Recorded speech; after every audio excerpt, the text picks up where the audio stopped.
Hi, I'm Lily. Today I'm going to show you some behind the scene of my last steampunk stop motion animation. If you haven't seen this short film, I'm going to link it above and in the description below. So I'm going to give you a little tour of my workshop and my setup, and then show some particular scene and how I've shot them. In this video, I'm also going to talk a little bit about the editing process, the kind of software I use, where I found my music, sounds. And by the way, I'm not sponsored by any company, so if I mention a software, a brand, some equipment, it's because I enjoy using them, not because I'm paid to say so.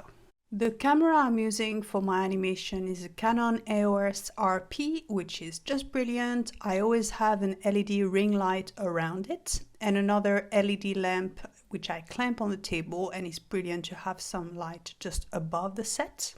Then I have another tripod with another DSLR to record all the behind the scenes. These are the first two of a kit of 3 LED panel lights, GVM 800D. All the windows are blackout as usual. And this is the third of my LED panel light kit. Now when it comes to the laptop station, I like it to be separate from the main set, so whatever I'm doing on the computer, I don't create any movement or vibration for the set. Be ready to be impressed, because it's composed of a table that I found in the streets. Somebody was getting rid of it. I thought it's perfect size. And then on top of it, I taped an old chair, so that gives me the perfect height to have the laptop at eye level. Initially, I was raising the laptop on just a cardboard box, and it broke my back after 3 days. So the chair is actually perfect. I use Dragon Frame on my laptop. Always have a list of all my shots.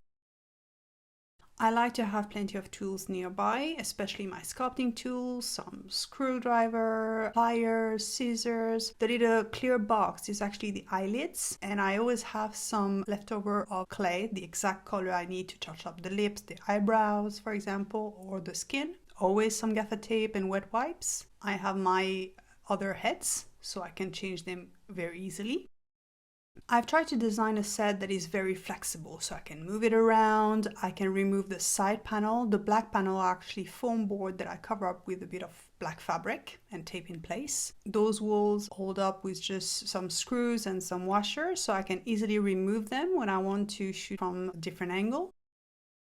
I have 2 tripods. One of them is more of a lightweight, which is perfect to go above the sets. So depending the scene, I like to have the camera in that position. So this is an example of the scene I shot.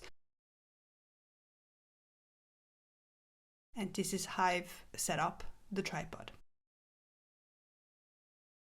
Other scenes were a bit more complicated to animate. In this scene in particular, you have the fire, then you have the puppets, and then you have all the gears that activate the Victorian benzo. I went between the puppets at the front to the fire at the back, which is a little scoop that I turn around. You have much more details about it in my other tutorial about how to make the set. And then the gears. When it comes to the scene of the puppet opening her chest to show the broken heart mechanism, this was very detailed. So I think it's important to have a good software. Dragon Frame is perfect for that because you can really see the difference between frames.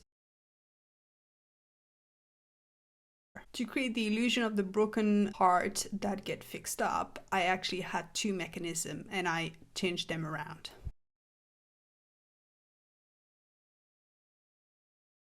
On top of the mechanism of the heart, I also had to move the mouth a little bit with my sculpting tool. I also have my eyelid to do some blinking, and then I use some makeup to make the cheeks going more and more red.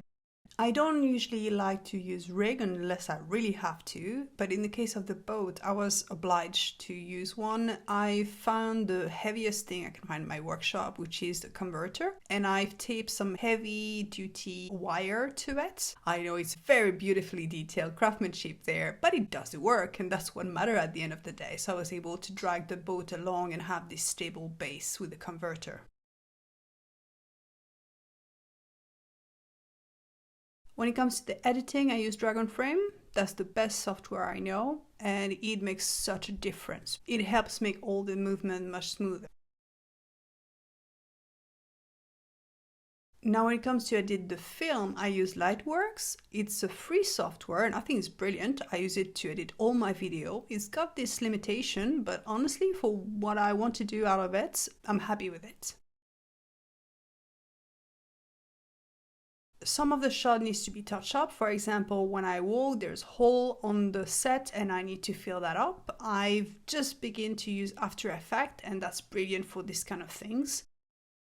If I don't want to change the whole sequence in one shot with After Effects, then I use Photoshop to alter one image at a time.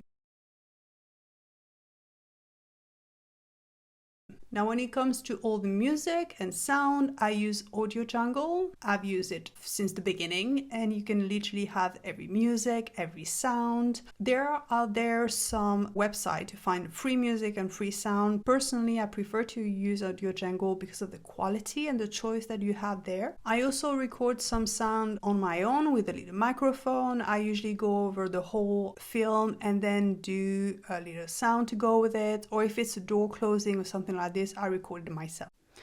This whole steampunk stop motion animation was a journey. In terms of the time and energy involved, I spent 100 hours making the set from scratch, another 40 hours to make both puppets with multiple heads, and all the clothes and costume and everything. And then probably for the shoot I spent roughly 40 hours doing it. And then there's the editing that began. There's another good week goes into it. So overall it's probably 250 hours of work. I mean, it's a huge investment of time and energy, but if you're like me and if you love craft and if you love creating all sorts of things, it's just normal. I don't have second thought. I just have those crazy ideas come to my head and it's like, yeah, let's do it. It's going to be crazy. It's going to take way more time than what I think every single time. And it's going to be more energy consuming and there's always going to be things going wrong. But if you're doing your own stop motion, keep at it. I know too well how difficult, how challenging, and it's worth it. Honestly, in the end, it's worth it. Take care.